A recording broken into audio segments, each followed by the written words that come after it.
We're here on Motherly Love, and our lovely mom featured today is Louise. Hi.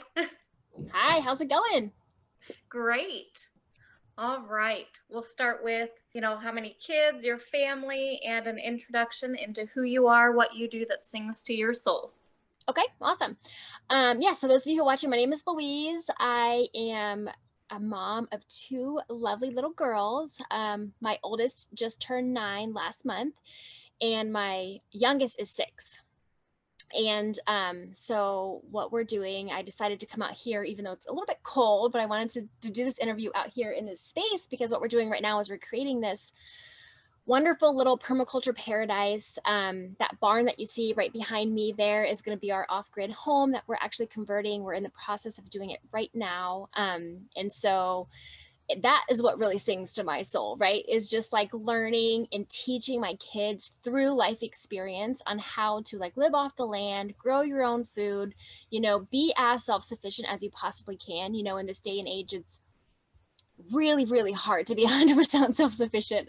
We've done off-grid living before in the past when we used to be really big into traveling, and we lived down in South America quite a few years ago, and we bought a little tiny cabin and we were doing off-grid living there. And I think we made like 12 days was the longest we ever went, where we didn't have to where we ate everything that we grew. Like 12 days is really not that long of a time when you think about it, but we were pretty proud of ourselves back then because it's still a long time to be able to produce for yourself for 12 days and only eating the stuff that you are. So now we're trying to do what we did back then, but on a larger scale here, and hopefully we can get to stretch those 12 days into longer days. And if we can't, that's okay. But the whole goal is to just do our best to live on the land and really learn how to provide for ourselves.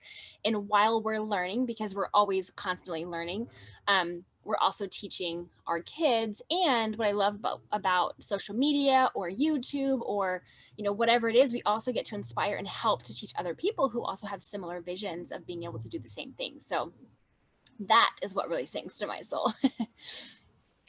Yes, great. And this comes in such divine, perfect timing because we made that leap and jump to decide we're going to start doing that as well. So, have you always been natural minded, or how did you come into that and realize you wanted that lifestyle? Well, I would say kind of, but not necessarily. I went through my phase in college where I was just kind of like party hardcore, like didn't really care much about anything, worked at a bar, I was a bartender. But even I was always, I would say, probably more natural minded than most of my college friends. Like even when I went through my phase of like not being so natural minded, I still always had this for example, when I was a bartender in Destin, Florida, I used to go around to all the bars. I worked at this big restaurant where we had like 5 different bars, outside, inside, because it was like we were always on a wait because it was like a tourist area. So I'd always go to every single bar, and I always had like empty boxes, and I would be like, make sure your empty bottles go into this jar, because I would drive them myself to the place where I would go recycle them. I was always like, I would cook a lot of my own food and bring it in versus everyone else who was just like eating like, on a double or something. They would just order the fried food from our restaurant. I'm like, nah, I'm not into that. I mean, every once in a while, sure. But so although I wasn't always like super hardcore natural minded, I went through like phases. I felt like I kind of always had it as my foundation. And when I became pregnant was when it really like settled in pretty hardcore, because that's when I was like, I did not mean to get pregnant. My first child was not intentional. I was still bartending. I was still living very much like a party life. And then I was like, oh, like, well, this is happening. Like I'm having a baby, so I had to really stop and think about what I was doing. And that's really when it started for me.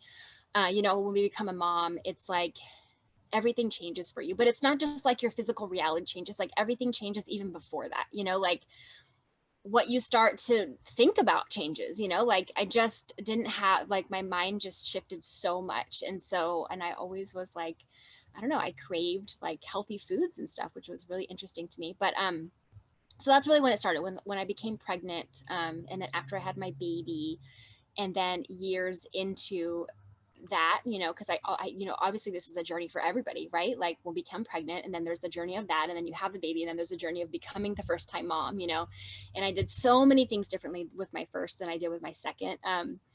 But in a way was way more natural minded with my second, but even so, it was like, it all definitely started with that, you know, discovery that like, I'm growing a human inside of my body. Like, what am I going to do for myself to help her, you know, like for us to both have the most healthy life and also like relationship, you know, because like I said, when I first came pregnant with my first child, it wasn't an expected pregnancy. So there was also that I had to go through with, like, okay, I need to make this like the best relationship I can, and also the most healthy thing for both of us. And my oldest, Hurley, she was born in Florida, and she was breech. So this was like way before I knew anything about, oh, you can actually, you know, help babies flip and do all these things. Like, I didn't know. It just went in, and I went from like, I'm gonna have a natural birth to scheduling you a C-section, and we're cutting you open a week early. They took me 6 days early because they didn't want to risk her. She was finger limb breech, so her foot was actually down. So anyway, so I went from like a C-section with my first child, which there was a lot of struggle that went with that. Like, the physical part wasn't so bad. I recovered really well, but the emotional, the, I think the bonding and all that didn't happen the way that it happened with my second child, which was a VBAC, natural, you know, all that stuff. But anyways, I'm getting way sidetracked. The question was, was I always natural minded? Yes. So yeah, the answer to that would be yes and no. So I always had that as a foundation, but I definitely went through phases of my life. And then I feel like even today, it's like there's a journey, right? It's like you constantly are learning, and you're constantly like, when you become more connected with the land around you and your mother earth, you know, you learn, your journey just unfolds. And so yeah, I guess I've always kind of been a little bit natural minded, and then I've paved further and further into that as I've grown into my human self. Yes, it's amazing how children do that. Like they kind of do the big push to get us into like where we're really supposed to be. I feel like that's when I really started awakening as well. And yeah, we just grow and kind of learn more and more each Yep. time and as time goes on. But if you want to talk about that, the VBAC and you know how you handled that, how much different it was. I know a lot of moms, of course, our first time, I mean, we just think we're told and taught you just go to the hospital, you know, you can do natural or not, it's kind of choice, but not really, you know, we don't really know too much, we just kind of go and do what we're told or what we kind of think is normal. Yeah, definitely. I mean, with my oldest, it was just because one of those things. It was a shock because even though I wasn't as natural minded when I was pregnant with her, I still had this vision of like having a natural birth. You know, like I didn't want any medication. You know, I didn't want any of that. And then to be told, it was like this flip of like, oh no, it's like the actual opposite. Like we're actually gonna cut your stomach open and remove your child. And I went through this like devastation period. But I did not even know, like you said, most moms, I did not even know that I could turn around and be like, wait, let me question this. Like, and I still don't know if I would have chosen the C-section because it was a unique situation, you know, like I may have still chose to do a C-section. You know, who knows? But even back then, I didn't even know that like there could be a way for me to turn around and say, well, wait, don't I have an option? Like, is there someone else that would be willing to work with me? Is there a way to like spin the baby? You know, anything like that. But yeah, so I think I went through a little bit of depression a little bit, you know, and everyone's always like, oh, it's just like healthy child. That's the most important thing. And of course that is, you know, having a healthy child is the most important thing, but the way that your child comes into this world is really important as well. And already the fact that it was a child that I hadn't planned on bringing into the world. So I already struggled there. And then the fact of like her not going through my body the way that I wanted her to go through and come out, or like the way that she should have came through. I don't know. I just felt like the bond, like everyone's like the first child that you have. And it's like, oh, you fall in love with your baby. Like they hand you the baby and you're just like, oh, they tried to hand me the baby. And I was like, I don't want to hold her because I was shaking from the drugs. Like I'm so super sensitive to like anything, like medications. Like, so when they gave me the drugs to like numb my bottom half or whatever, like my whole body was shaking, and they kept wrapping me in towels and they're like, oh, you're cold. Cause I remember they like had me locked down and my body was like doing this, and they just kept putting more towels on me. And I'm like, I'm not cold, you guys. I'm freaking out. My body was like, you know. So when she was delivered and, you know, they did everything that they did, and then they came to go hand her to me, I was like, I can't hold this child. Like there was no part of me that was like, oh, come here, baby. I was like, I was just so distraught about the whole situation, you know? And so that was kind of like one of those things I felt like, I don't know, like I look back and I'm like, man, you know, like that moment that you hold your child and she goes right onto your boob and like all the things, you know, like none of that happened with my child. Thankfully she took to nursing pretty well. And my sisters both were, big nurses. So they like came over and they like literally put her mouth on my boob for me when I was struggling, you know, like, so I had the support there. Um, so we didn't have any issues with nursing, but I think just like the day of, and even like the week of like recovery and stuff where I just felt so like blah, like I don't know. I'm just really glad that I got to have the VBAC that I really wanted the second time around, because I knew it wasn't meant to be like that.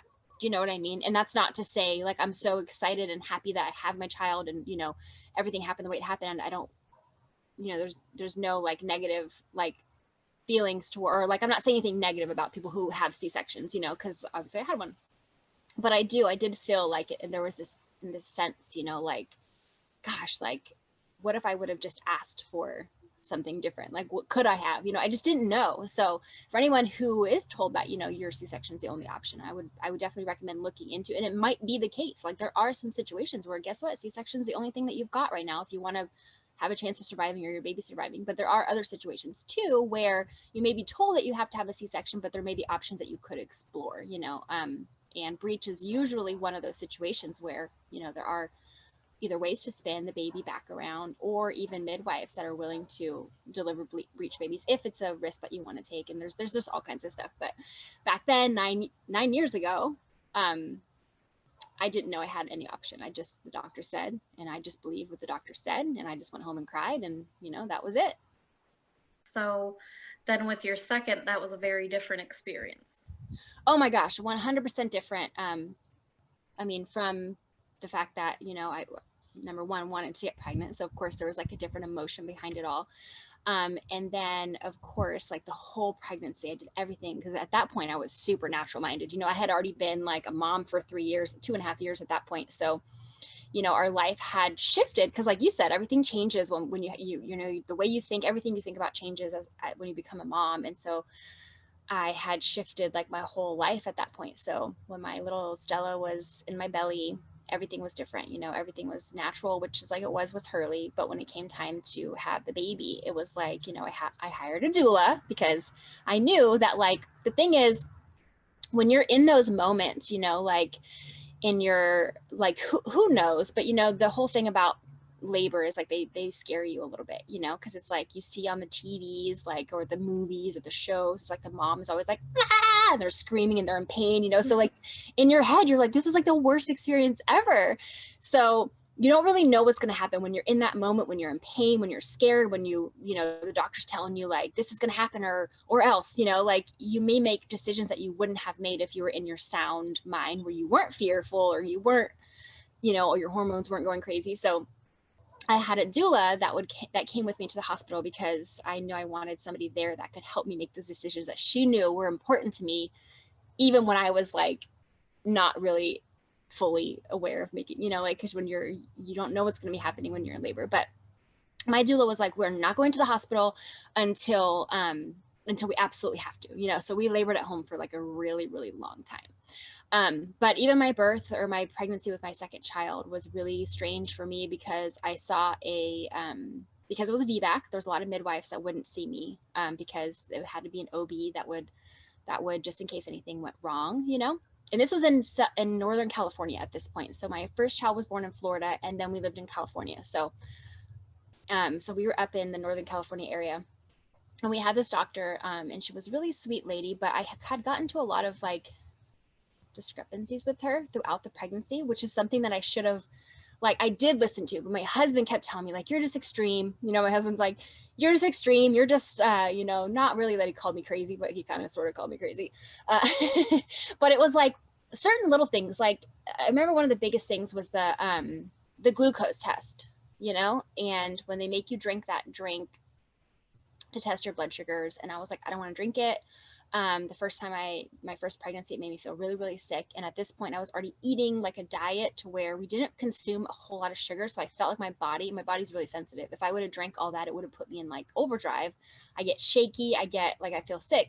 And on top of that, it's like made with corn syrup. And I was a huge, huge like activist against Monsanto and GMO and, you know, like Roundup Ready corn, you know, so I was like one of those like, you're not going to make me drink this, you know? So I was kind of extreme, you know, but I went into the doctor's office and was like, I don't want to drink this drink. I'm like, I'm willing to prick my finger. I'm willing to do any other thing that you want to do, but I will not drink the drink.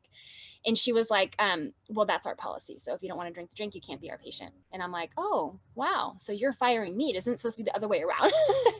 So we got into this big thing about it. And I actually sent her a whole big, like, article that I found online. I don't even remember where it was, but it was just about the ingredients and all this stuff. And I sent it to her and she was like, so we got into this thing, right? Where like, even the ladies in the front were like, well, what ingredient are you allergic to for why you can't drink it? And I'm like, it doesn't matter. Like this stuff doesn't matter. Like, this is what I tell moms when I talk to them too. It's like, if you feel strongly about something, it doesn't matter if you're allergic to something or if you're not. Like, if you just don't want to do it, you just don't have to do it, right? It's your body, it's your choice. But they kept making it seem like I had to have this like reason why, like some specific thing. So I was like, that's it. I'm getting a new doctor. And right when I decided I was going to get a new doctor, she emailed me and was like, you know what? Thank you so much for sending me that information. I had no idea the ingredients are even in that. I've been sending it to my patients all these years. I didn't even know. It's like, I don't blame you for not wanting to take the test. I'm absolutely okay with you doing the finger pricker. And I was like, oh my gosh, I was just getting ready to email you and be like, you're out, lady. I'm finding a new one. So she would do something like that. And then I would be like, oh, okay, maybe I will stick with her, you know? And so we had like a couple of moments where I was like, oh yeah, no, I don't like her. Yo, she's okay. No, I don't like her. I'm like, oh, she redeemed herself. No.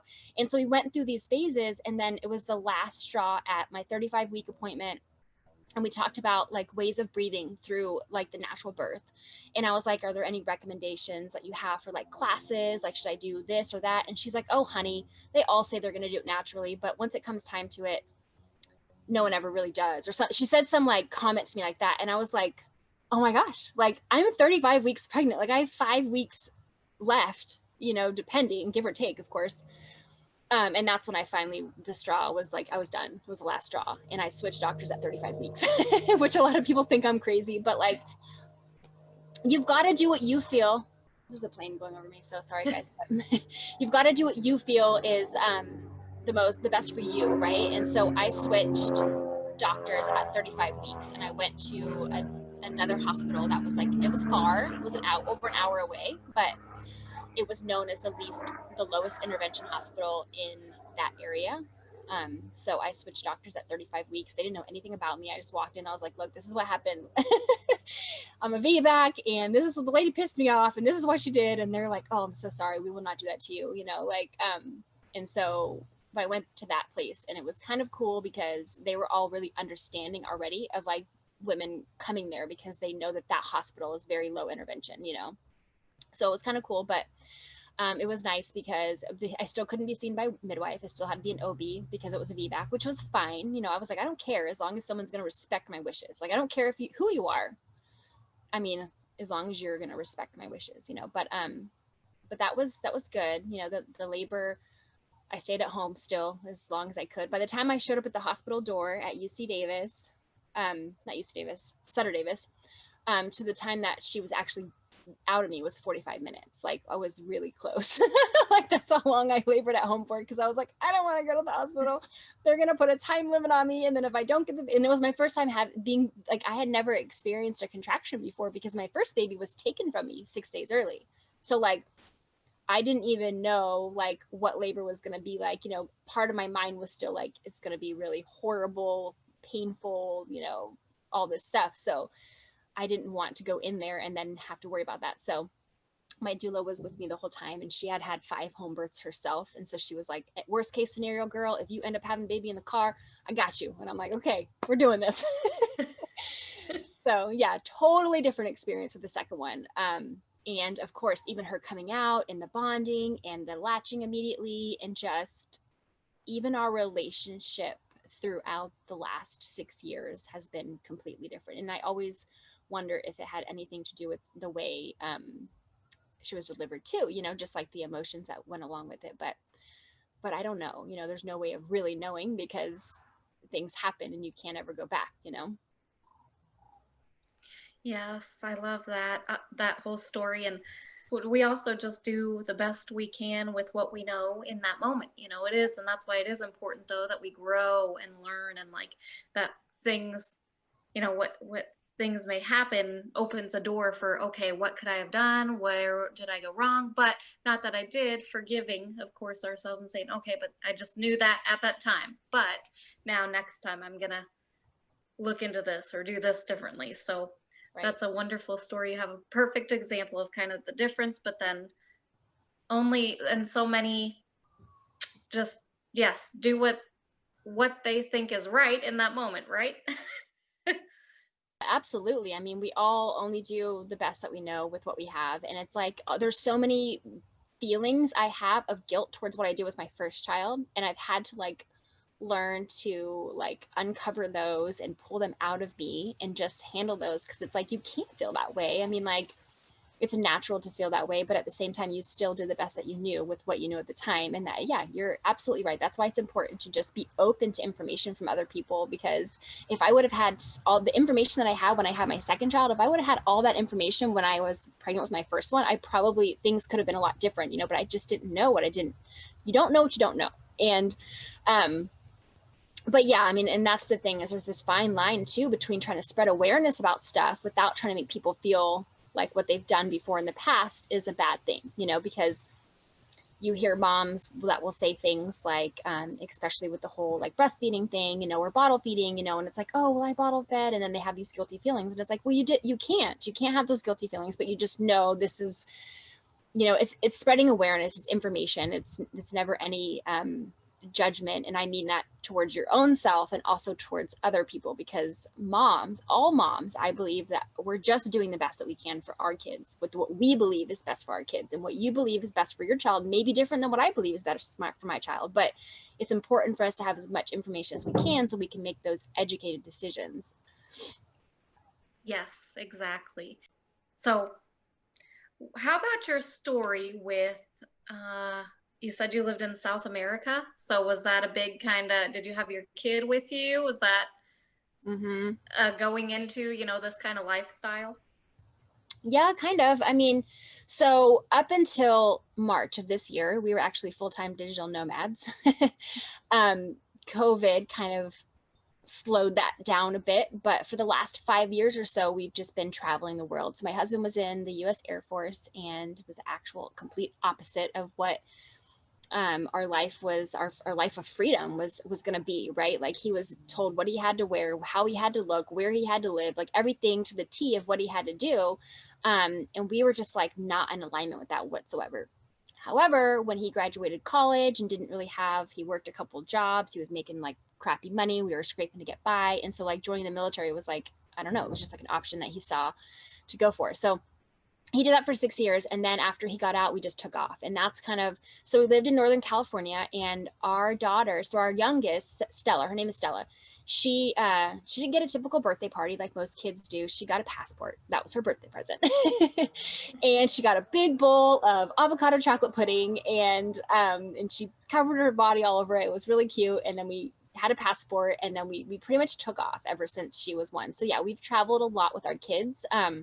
The first trip we took, my husband was still in the Air Force. And so when she turned one, we went to Spain. We spent 6 weeks in Spain. We were just traveling around the countryside. We went to different locations. Like, we started in one area, we would spend 2 weeks there, go to another area, and we just kind of traveled around. And then we came back and we realized that like we just wanted to, there's so many places in the world that we've never seen. And what we really wanted to do with our kids is show them culture and experiences and give them that life where they can learn through the world around them. So my husband still had a year left in the service, so we couldn't really just like take off.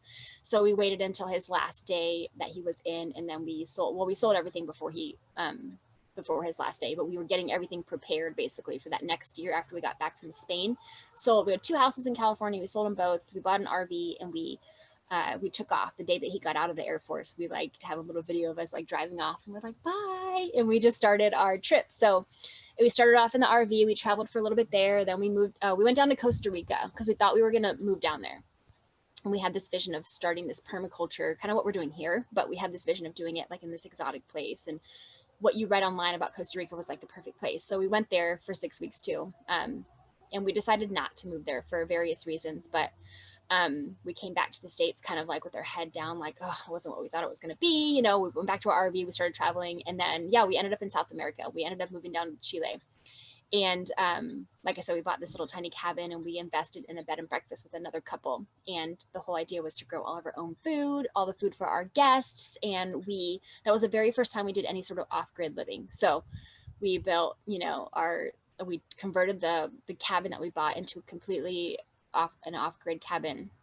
And we lived down there for like 8 months. And while we were there, we traveled all across Chile. You know, we got to see, it's a big, long, beautiful, diverse country. And so we got to experience that. And our kids got to learn Spanish through immersion. Like, we're total unschoolers. Like, we don't do school or anything like that. But when we moved down to Chile, I was like, all right, drop them in school, because I wanted them to be around the language, you know, around their other like kids that were speaking Spanish, because I knew that was the best way for them to learn. So we put them in this little like Montessori preschool that was like Spanish speaking only. Like, they didn't have any English speakers at all. So it was really cool to see how fast my kids like soaked up. Like, Stella was 2 at that point and Hurley was 5.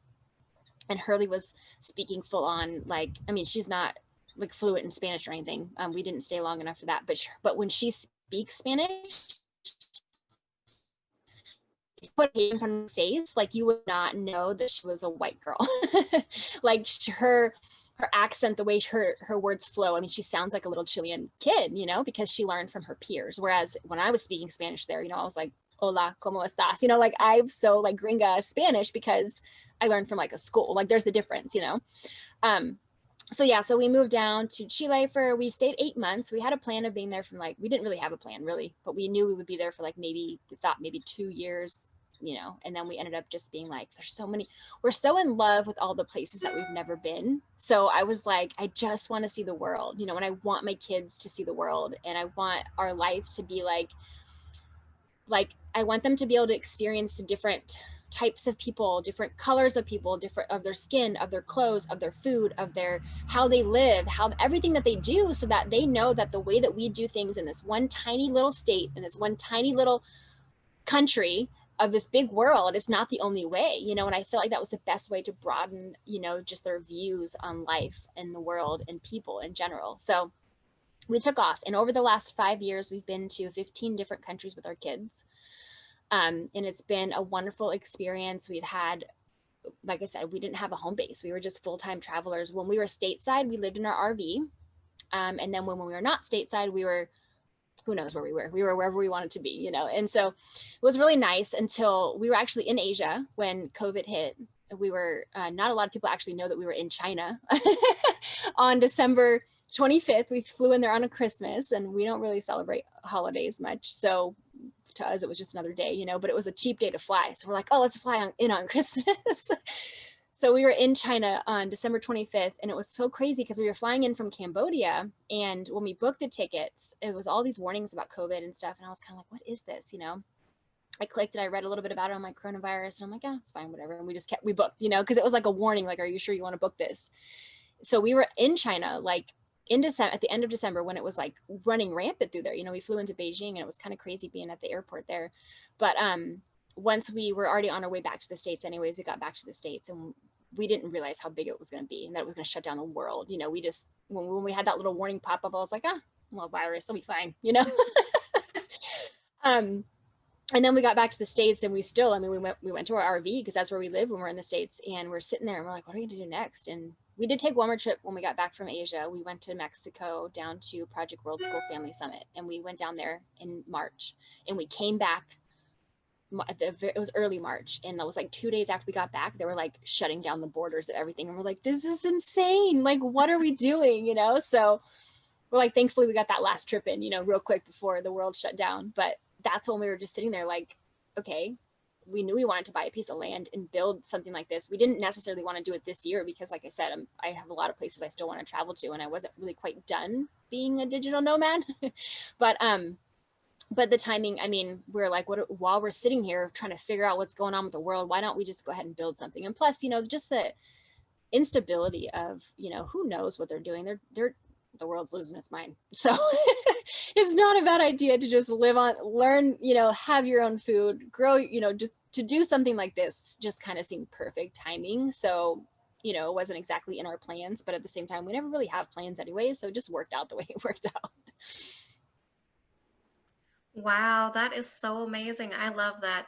I mean, I could go on about how just awesome that is. Like taking your kids, just, yeah, that's the thing, teaching culture. I mean, Yep. I think that's the most important thing. And unschooling, that's what we're heading to as well. We've been homeschooling the one because I have a 9-year-old as well, but a 2 and 3-year old also. And we're like, yep, that's what we're going to do as well, teach them the land. But like you say, I don't know what's going to happen. I mean, do you have any thoughts on where we're headed? Because I think everybody needs to be preparing, that's for sure. And this is the time.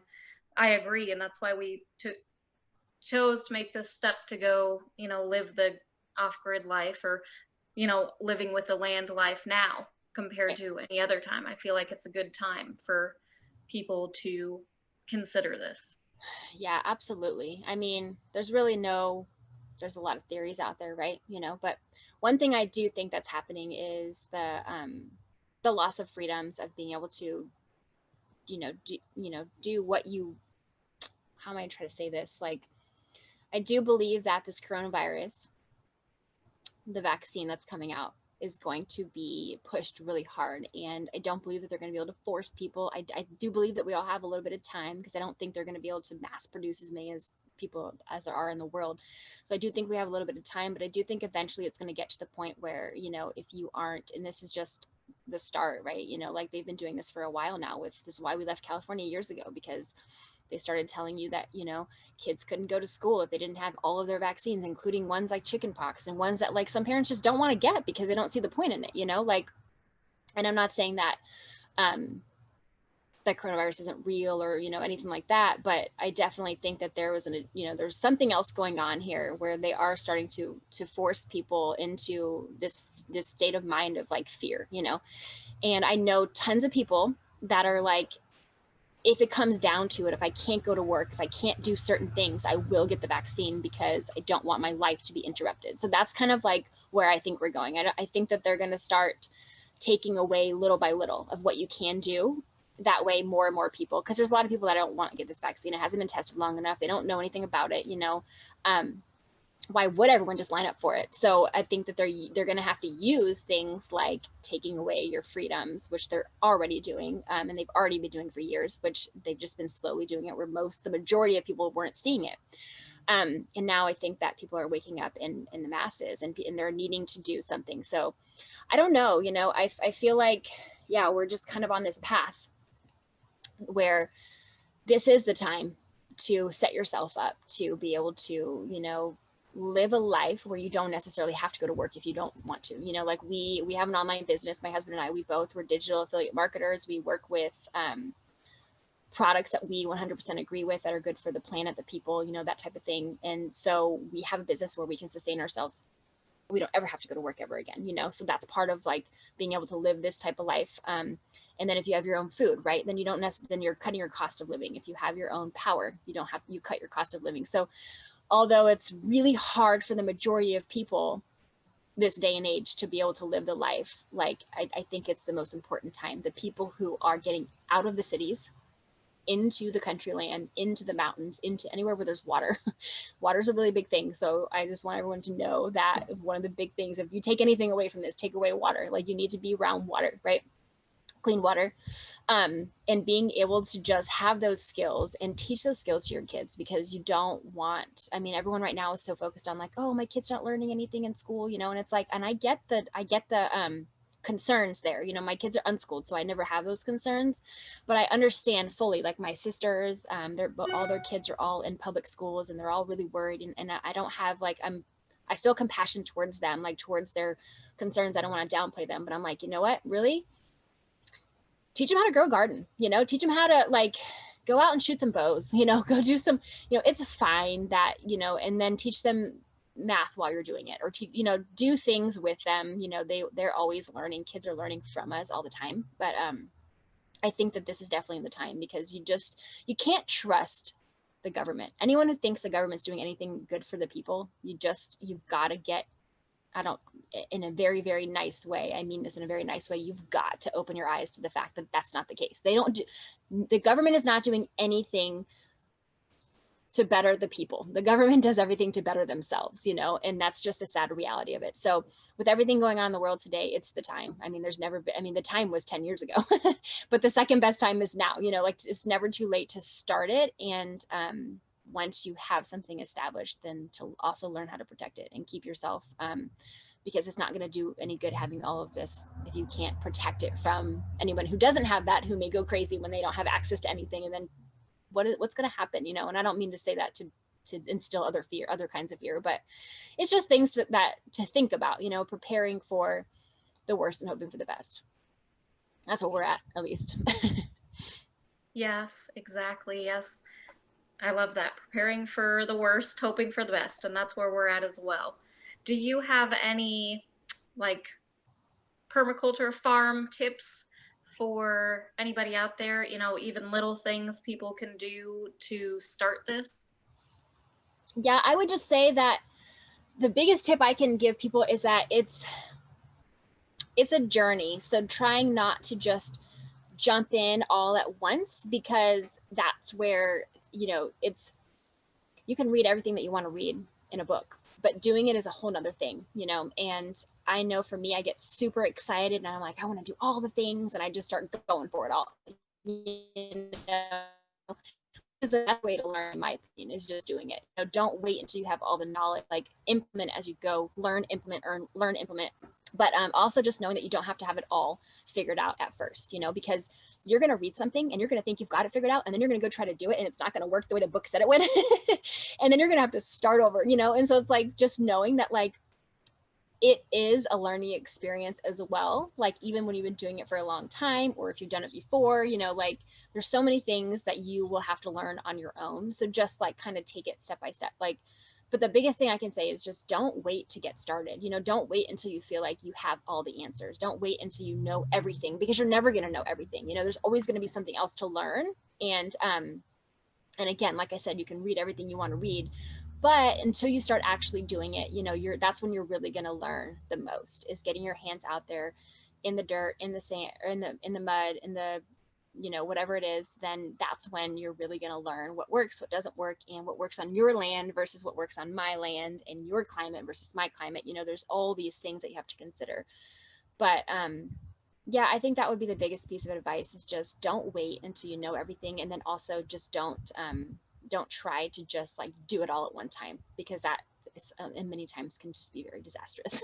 And I've been there, I've done it. I'm like, I'm going to do everything. And the next thing you know, nothing worked. Whereas if I could have focused on a few things at first and really mastered that, and then a few other things, you know, but that's hard because it's exciting. So do what you feel called to do, but just don't get discouraged also if things don't go the way that you thought they were going to go, because there's no such thing as failure. It's only a learning experience. Everything always chalks up to be a learning experience. If it didn't work out the way you wanted it to, well, guess what? You learned a good lesson and you'll do it different next time. It's never for nothing.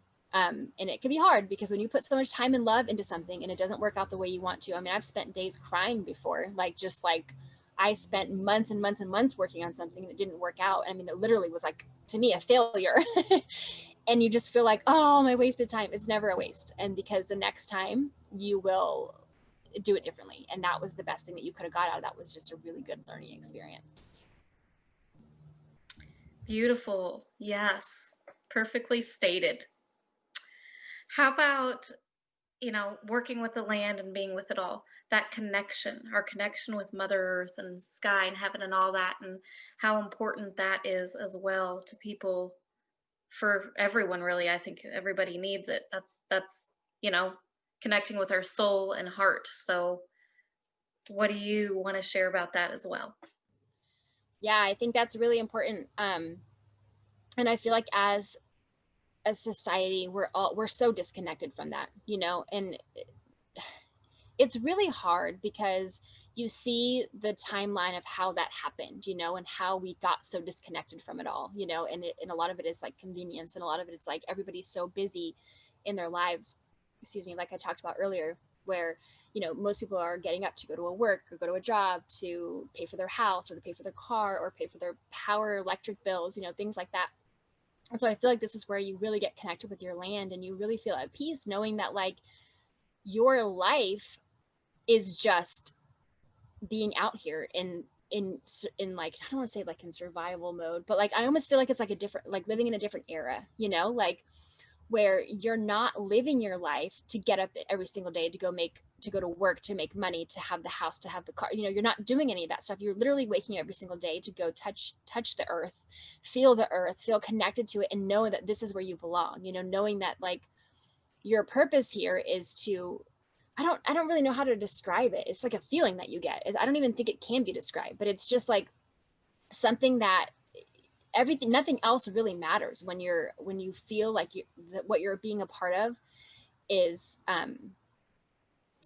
again, I don't want to say like it's like survival, like that's all you're doing. But I feel like, when I wake up every single day, it's like, what am I going to do today? How am I going to help my land? How am I going to help my future? And here, I don't have to worry about anything else, just being here. And it feels really like peaceful. But it's something that we've lost along the way. When I think back to like different eras and how they used to live and how they used to, wake up every single day. And that's what they did. They just, it's like, you think about animals and stuff too. They wake up every single day and it's like, how am I going to get my food today? And they go out, and it's like, that's kind of how I feel like this is. And we've gotten so far away from that, which is not necessarily a bad thing, but at the same time, for me, I feel like I just belong here. And it's taken some time to feel like that, but it's like, I'm so connected to it right now. Like part of me doesn't ever want to go. Like this is where I'm meant to be. And I feel it with my whole body. So I guess that once you start becoming connected to your land, you'll just know that you're there. You're meant where you are where you're meant to be. And there's no really word to describe that. It's just a feeling, and it's just like the connection is like nothing that you'll ever feel before. Knowing that like when you're alive, you're where you're supposed to be. And when you go, it's okay, because like, I don't know, there's just a spiritual realm that goes in with it as well, but I do feel like if you could picture like another era and how they used to live, that's like what I'm striving for. I'm striving for every single day to just be how that used to be back then, waking up every single day, just like doing chores around the property, taking care of the animals. What am I going to feed my family today? And that's all that I worry about. And then there's this modern day that goes along with it, because we still have like the world around us. And then it's so hard because it's like trying to like live in another era, but in this era. So there can be like a challenge with that, but I feel like the more that we're here and the more that we're doing it, it's just like, I know that this is where I'm meant to be. I'm so connected to this land that like I have no other desire of going anywhere else. And it feels really incredible. Yes, I love that. That's the thing about it all is the connection is the biggest thing. And like you say, it's like we're another era, but in this time, and it's combining the two.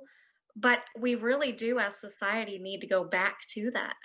Still have the little things, we have conveniences, but people are kind of stuck in this busy life. Oh, we couldn't do that. We've got to work, we've got to do that. And that's like, but I'm trying to explain, but really it's kind of trying to get out of all that. Like, I want that peace and serenity, I want that connection. It just feels good, which, like I said, we've had it here, but just on a grander scale, and to get more livestock and things like that, and in a different location we've been drawn to. But I'm kind of amazed at like how much people are just so used to the system, like how much they're reliant on jobs and government and money. And I know, because I've been there. I think most of us have been there, who end up living the other life than your lifestyle. But like, to me, yeah, I am kind of finding it weird or off that many people are like stuck in that. And I'm like, who wouldn't want to just drop it all and go live with the land and connect with the earth and like Yeah, totally. And I feel like it's like, that's what I mean when in the beginning, when I was like, we're so disconnected as a society, because I feel like people don't even know like anymore, or could even fathom like not needing to get up and go to work or get up and go, like I have a lot of, friends that are just busy doing like even things like, oh, I'm bringing my kid to gymnastics and then to soccer practice and then to this. And they're just my sister who's always like, she's never home because she's always at football or this or that, and then they're driving by the drive-through on the way home because dinner time was football practice. So they never got to eat, like, but it's just like this, they're so caught up in this cycle of it that it's like, removing yourself from that completely is like, what? Like how and why? Like this is just life, but when you have that, like you said, simpler, that's a good word to use. It's like a simpler life, but it's not always necessarily easier. There's a lot of things that it's like, especially when we lived down in South America where it was really cold, because we were down in like the southern part of Chile, like not southern, like, Patagonia southern, but we were 6 hours south of Santiago. It was really cold. I mean, we spent our days like, you know, chopping firewood, and we lived on top of the hill. So we'd have down the hill, and then we had wheelbarrows where we would wheelbarrow all this wood up. I mean, by the end of the day, like I was like sore, like all day long having to shove wood into our little wood burning stove. Otherwise we would like freeze because we'd have to wake up in the middle of the night to like refeed it, because we had this tiny little, it was a tiny cabin, but our wood stove was also really small because it was for a tiny cabin. So we'd have to wake up and feed it in the middle of the night, or else we'd wake up and we couldn't get out of bed. And I remember, and we're big conservative, conservatives, we conserve a lot. And we would not, use as much, the least amount of wood as we possibly could, the least amount of anything that we possibly can, just to respect all resources. But it was simpler in the terms of like, you just had simple chores, and the chores were to just get up and survive. Like you got up, you chopped wood to stay warm, you went to the garden, you either harvested or you planted or you watered or you did something to like help the food in the garden. You came back, you cooked your soup. I'd have like my wood burning stove would be like used for everything. So like I would turn it on because it's going to heat the house up.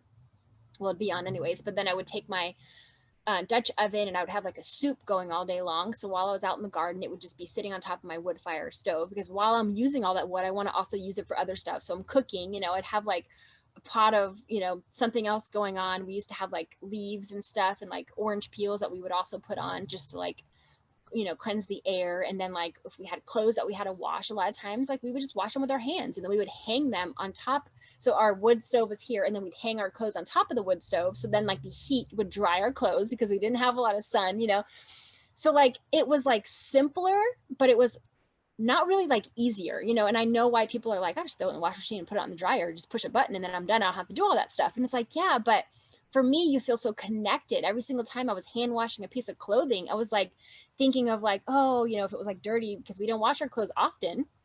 We washed our clothes when they needed to get washed, if there was like a big mud stain on the knee. And I'm like, oh man, that was when Stella was running down the hill with her sister and she fell. And I'm like having a memory as I'm like scrubbing the mud off, and it's like this simple task of like hand washing your clothes, which seems annoying to most people. Like, oh, I just want to put it in the washing machine. But like, here I am just sitting here like enjoying the washing of the pants, because I'm having this simple moment of just like basic life, like my kid fell in the mud and I'm like, oh, as I scrub it, it's just like, it's different. It's simple. It's not easy in some ways, but it's like relaxing in others, and life was just about, yeah, living like survival type of life stuff, but not really survival like you're thinking, like, surviving like the apocalypse or something, not that type of survival, but just like everyday stuff that like you didn't have to worry about. I don't know, you were, I was busy when I lived down in Chile off grid. We were busy, but in a way that like was just tending to the land busy every single day. I had stuff I had to do. It's not like I just kicked back all day and was like, I'm just going to relax today. I mean, there were days that we could do that, but it was like every single day there was something to do. So we still had a busy life, but it was something to do on the homestead with the animals, with the garden. And then even here it's like, gosh, there's always so many projects. Like the other day we're like, great, we're going to finish our septic tank. We're building our own septic tank underground, so we're digging it all up, and we're like, all right, we're going to finish it. And then we realized that the pigs needed to be moved to the other side of the forest. Well, that takes a 3-day project, because we got to line the whole forest with like an electric fence. We got to dig these big poles into the ground and hook it all up, and then like we expected to finish the septic tank on that day, but then we had to take 3 days to go do the pigs. And then by the time we came back, then it was raining, so we couldn't do the septic. And then we're like, oh crap, this had to get done with the garden. There's always like all this stuff. So it's like everything takes like 10 times longer, it seems, because it's nothing is like easy, but it's simple. So I love the word that you use because it is simple. But it can also be just like, you know, there's lots of things where it's just like, man, I mean, like, I understand why some people don't want to do it because they've gotten so used to the convenient, easy life where a lot of this stuff is just not easy, but it feels right to me because, like I said, I'm connected to this land. I'm connected to the lifestyle that we're living now. You know, it's something I've always known I've wanted to do. Maybe I didn't plan on doing it in 2020, but here we are. And I'm glad that it worked out the way it did because I'm so like lit up about what we're creating here. And I love the fact that, you know, just getting to experience what life would have been like if we would have been in that other era that I feel like I belonged in. I never really felt like I belonged in this era, you know? Yes, I love that all. More just everything that you're doing is involved with connecting with everything right here around you, within your home, within your space, Yep. and not busy as in working and going and doing all this. Woo! It's like a headache just thinking about all of it, but Yeah. that you actually get to be busy within your homestead, within your life, within the direct things right around you. Right. Yes, I love that. And it makes me so excited just talking to you because I'm like, oh, I'm getting so excited that we're making that the change, which we've done a little bit here and there, but we're just doing it bigger, like I've said. Yeah. Oh, and there was something I wanted to go back to. Do you have a plan, like a future plan to build, um, you know, a little village? You know, I think of, like you say, the eras back then and those times, and which we really should have now, but we've been Mhm. disconnected. But that, you know, building kind of your village, kind of a little circle of others. Yeah. Do you plan that? You know, we've thought about, so we've lived in community type livings 2 different times before, and there's a lot of really great things that come from that. But there's also a lot of things that challenges that arise from that. So the thing with communities is, in my opinion, is, I mean, it has to be 100% the right people, right? And everyone has to be open and communicative about everything. And that's where we've kind of like I said before, there's no failures, but I'll say that's where we kind of failed in the past. It was just always learning experiences, but it's always people just not being super open and, you know, not wanting to hurt other people's feelings. So they don't say certain things and then it just ends up being problematic, you know? So, you know, my husband and I have always said, we'll never do another community living again, ever, you know, because we've done it twice and it just never really worked out like in the end very well. Every single time that we've left, it was never like a bad ending or anything, but it was just one of those things where we're like, okay, I want to do that again, you know. um However, we are planning on building here in the future like tree houses in the back of our woods. So we have about 2 acres back there behind the barn that's all wooded, and we do plan on building some off-grid tree houses back there to kind of allow people to come and stay with us, kind of like and just get a feel for off-grid living if they want to come and just kind of like, okay, this is something I want to plan to do, but I want to see what it's like, how learn some skills, you know, that type of thing. So in the future, and this is like future, like probably a few years, because I know that like I said, everything takes 10 times longer than normal. So our barn, we're like, oh, we'll be done like early 2021. Yeah, like no, we're so far from being done. So everything takes so much longer. So I'm thinking maybe like 3 years or so, we may start building some tree houses. And then building some sort of little space where people can come and live. And then our tiny house that we're building right now, that we're converting into a home, this is where we're going to live mostly when the barn is getting done, or before the barn's, while we're working on the barn, we're going to live in the tiny house. Eventually, that is probably going to be like a little community center where the people who are staying in the tree houses, whether it's going to be long term, short term, whatever it is, whether maybe it will be a community, maybe we will find those perfect right people that are going to be here with us to build, you know, build a better community. And then the community center will be a little place where people can come together. We don't really want to have Wi-Fi, so we'll probably have Ethernet though, in case anyone needs internet, you know, because like I said, my husband and I, we have an online business. So as much as we love to just disconnect, we also do have to be connected because this is the time and this is the day and age that we live, you know, in order to keep our business running. Now, of course, if we didn't want to work our business and we had ourselves 100% completely off, we'd be fine. But right now, you know, we do still rely on needing to have some money, you know. So, but yeah, I do think in the future it would be amazing to have that little community space like that you just talked about, you know, as long as we were to find the right people. Part of me is like, if it's short term people that come to stay, then usually those types of problems don't come up until people have been living together for a long time and these things start to come together and we butt heads on things. So it's like if we had short-term stuff, but ultimately at the end of the day, I really would love to have a community like that. I would love to have 5, 6 families out here, you know, kids are playing together, you know, you've got designated people who are doing certain things, you know, you're growing this and you're doing that and you're taking care of the chickens and we're all, you know, all coming together at the end of the day. Or, you know, I don't know, it's like this vision and dream to have something like that, which I do believe you're right that you used to have things like that in other eras. But I feel like in this, there's something that needs to get worked out, you know, and that's the thing where we've struggled. It's like, how do we find the right people and the right ways to make that happen, you know? So in the future, yeah, it's possible. It's totally possible. I'm a people person. That's why we live as close as we do to the city. I kind of wish we were further out in the mountains in some ways, but we're only 20 minutes to a city. So we're close enough because I like the fact of having people near-ish to us. You know, I know some people that are out really, really far from everyone. And I'm like, man, that'd be really cool too. But I miss my people. Now, if I was to do that, I think I would want a community totally, because like, I want to go have like, I don't know, I'm just a people person. I love people and I love animals too, but I can't really talk to my pigs the same way I could talk to you. So, Yes. but yeah, I think it's possible.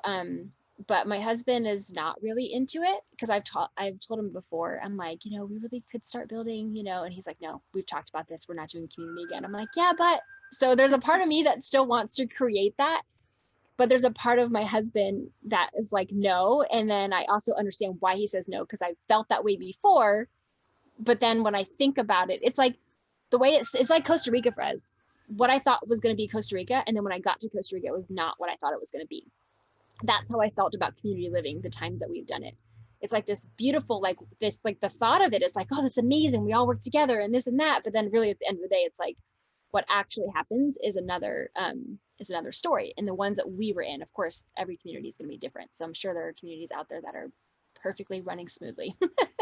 But the situations that we've had, there's always been something, you know? So, but I think it's a wonderful idea. And I think it is something that our world probably needs more of, people working together, like-minded, open communication, and, you know, people being able to barter with each other and you bring your skills. You know, we all have our strengths, you know, and it's like, if I can use my strength and you have different strengths than I have and you use your strengths and we all pull together to all use our strengths to be able to like have this beautiful community space. I mean, that's really incredible. And I think it can happen. It just has to be, like I said, the right people and the right mindset of everybody, and open communication, I think, is the most important part.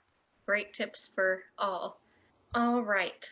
Do you have anything you want to share, like what you do? You have your business, if you want to share anything about that, and how people can contact you if they want to find you in your journey, and any last words of advice or opinions, anything you want to put out there for people?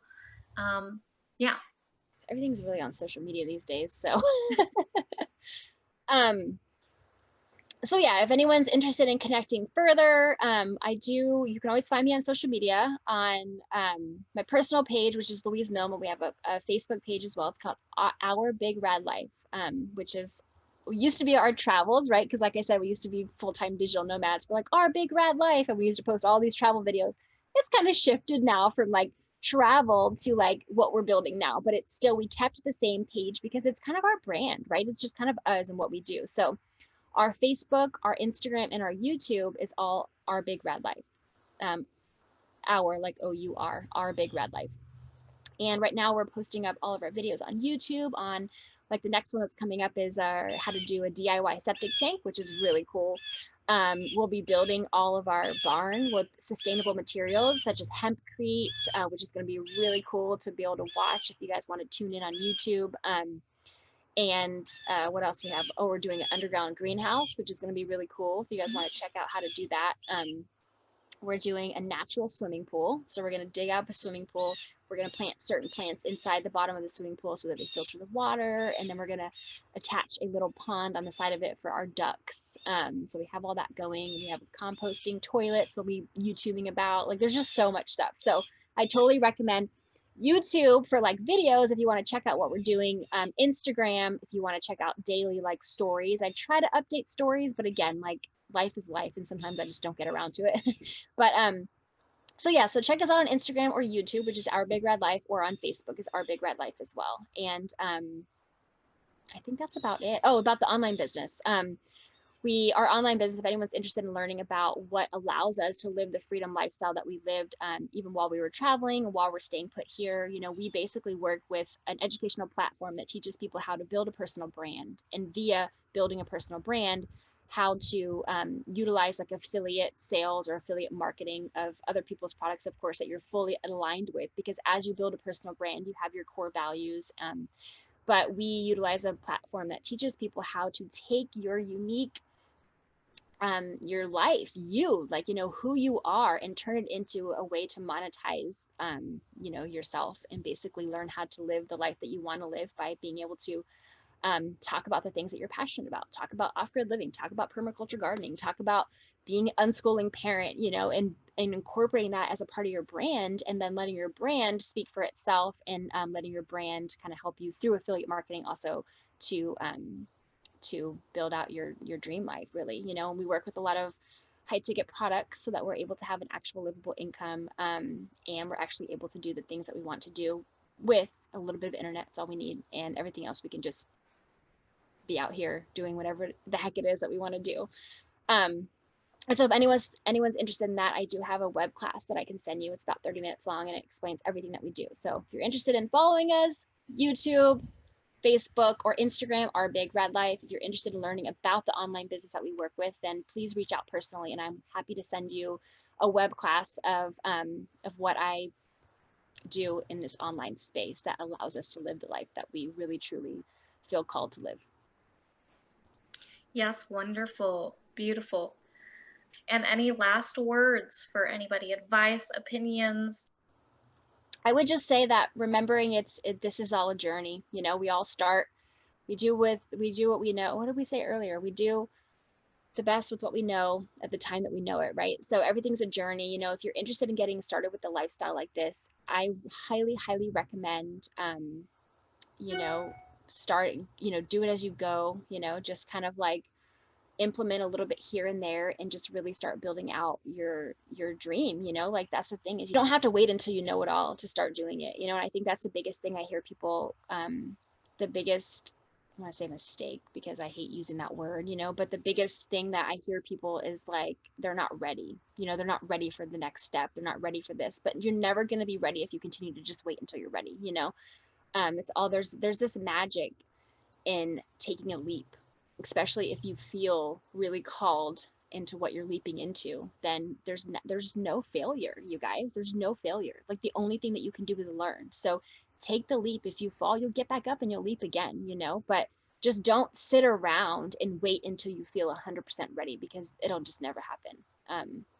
Sometimes I feel like I don't even know what I'm doing out here half the time. Sometimes I'm like I said, I've cried before for days because I screwed something up or I made a mistake, and I'm like, well, that was months of my time and my work, and I'm not, what am I, who am I, I don't even know what I'm doing, but I'm doing it right now. I may not be doing it perfectly, but I'm doing it and I'm learning as I go. And that's the most important thing. If you want to do something, you just got to do it, find the people that are already doing what you want to do and follow them, and that's kind of what we've done. We've followed all these different really inspirational regenerative farmers that we really love. We've read books, we've watched what they did, and then we were like, we can do that. Because if you want to do it, you can do anything you want to do, so if you're interested in something like this,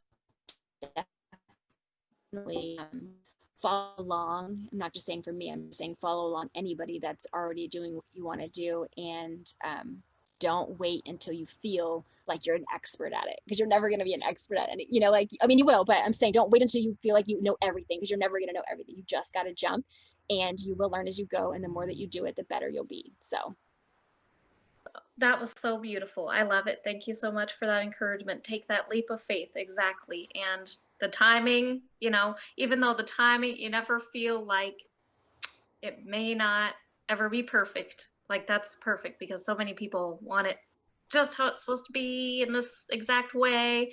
But really, I always chalk it up to divine timing. That's what I call it, is there's a reason it may not have worked out. There's a reason why, and everything comes in divine timing and just growing. And so what she said was beautiful. Thank you so much. And I'm so glad you're such an inspiration, and I hope we can get some people following. I definitely will. I love your journey and what you're doing. Thank you. Thank you. Same to you. I love this and how you're inspiring other moms. This is amazing. So thank you. And for those of you who watched, thank you guys. See you next time. For full episodes and so much more exclusive content, become a patron at patreon.com/AmberCelestialAngel or visit AmberCelestialAngel.com for info on the course just for mothers so you can start living your purpose and dreams. Other services offered are there as well. Follow on YouTube, Amber Celestial Angel. Like, share, subscribe for so much free content. Thank you all.